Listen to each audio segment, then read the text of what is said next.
আজকের লোকেশন হচ্ছে মিতালি সংঘ মাঠ গড়িয়া। মিতালি সংঘ মাঠ is a well known place near to Shitala মন্দির গড়িয়া, সবাই জানেন। আর কবি নজরুল মেট্রো থেকে খুবই কাছে। এখানে পঞ্চদুর্গা মায়ের বড় পুজো হয়। আর এখান থেকে ঠিক 4 মিনিট পায়ে হাঁটার ডিস্টেন্সে অন মেন রোড একটা সেমি ফার্নিশড খুবই সুন্দর প্রপার্টি আপনাদের দেখাবো। মিডিল ফ্লোর উইথ লিফট পাবেন আপনারা। প্রায় 1100 স্কোয়ার ফিটের কাছাকাছি সুপার বিল্ড আপ এরিয়া। আর বিল্ডিংটার বয়স প্রায় 3 বছর। প্রত্যেকটা ফ্লোরে একটা করে ফ্ল্যাট হওয়ার জন্য দুটো বেনিফিট আপনারা পাচ্ছেন। স্টেয়ারকেসের পুরো জায়গাটাই আপনারা ব্যবহার করতে পারবেন। দেখুন এখানে সেলফ তৈরি করা আছে, এগুলো আপনাদের কিছু করতে লাগবে না নতুন করে। আর দ্বিতীয় হচ্ছে যে প্রত্যেকটা ডাইরেকশন ফ্ল্যাটটার খোলা পাচ্ছেন। ঢোকার ঠিক আগে লিফটের জায়গাটা A1 কোয়ালিটির একটা লিফট ব্যবহার করা হয়েছে এখানে। বাকি কনস্ট্রাকশন কোয়ালিটি ফ্ল্যাটটা কিন্তু যথেষ্ট ভালো। ঢোকার সময় একটা ভালো কোয়ালিটির গ্রিল দেখছেন বসানো আছে, ভালো কোয়ালিটির ডোর আর ডোর লক এখানে দেওয়া আছে। ঢুকেই একটা ড্রয়িং আর একটা কোনায় ওয়াশরুম আপনারা পাচ্ছেন। এটা খালি ড্রয়িংয়ের জন্যই ব্যবহার হবে। ডাইনিং কিচেন পুরো আলাদা আছে। ফ্ল্যাটের মধ্যে প্রচুর কাজ করা আছে, যেগুলো ফিক্সড ফার্নিচার সেগুলো সবই থাকবে। ড্রয়িংটা পুরোটাই ফল সিলিং করা আছে দেখছেন।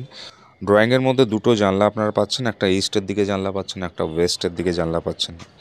এগুলো দেখছেন, এগুলো যা আছে সবই যেগুলো ফিক্স থাকবে। এই জানলাটা ওয়েস্টের দিকে, আর যখন ঢুকেছিলাম বাঁ দিকে জানলা ছিল সেটা ইস্টের দিকে। সাউথের দিকে মুখ করে ফ্ল্যাটটার মধ্যে আমরা ঢুকছি। ড্রয়িংটা দেখার পর আমরা আপনাদের ডাইনিং কাম কিচেন এরিয়াটা দেখাচ্ছি। এটা শুধু ডাইনিং আর কিচেনের জন্য আপনারা ব্যবহার করবেন। কিচেনের মধ্যেও অনেক সেলফ, অনেক হ্যাঙ্গিং, ওয়ার্ড্রোব দেখছেন সব তৈরি করা আছে। ড্রয়িং, ডাইনিং, কিচেন একটা টয়লেট দেখেছিলেন, এখানে সেকেন্ড টয়লেটটা অনেক বড়। তার পাশে প্রথম বেডরুমটা ব্যালকনির সাথে, আর এটা সেকেন্ড বেডরুম। লেআউট আপনারা মোটামুটি বুঝতে পেরেছেন। দুটো বেডরুমেই অনেক সেলফ তৈরি করা আছে। এখানে দেখছেন একটা বড় ড্রেসিং টেবিলের মতন তৈরি করা আছে, পেছনে সেলফ আছে। এই রুমের সাথে পাচ্ছেন একটা স্মার্ট টিভির কানেকশন, এসি কানেকশন, ওপরে সেলফের জায়গা, একটা লফটের অ্যাক্সেস, একটা ওয়ার্ড্রোব, ওয়াল ওয়ার্ড্রোব রয়েছে। আর ফ্রন্ট ফেসিং একটা বড় ব্যালকনি দেখতে পাচ্ছেন। এটা ফ্রন্ট, আর এই দিকটাই সাউথ পড়ছে।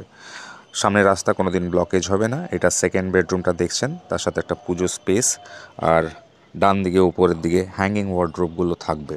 ফ্ল্যাটটার প্রাইস হচ্ছে 49 লাখস, নেগোশিয়েবল, কোনো পার্কিংয়ের সাথে পাবেন না। নজরুল মেট্রো থেকে একদমই কাছে ফ্ল্যাটটা দেখালাম। দেখতে হলে একদিন আগে কল করুন। Thank you so much.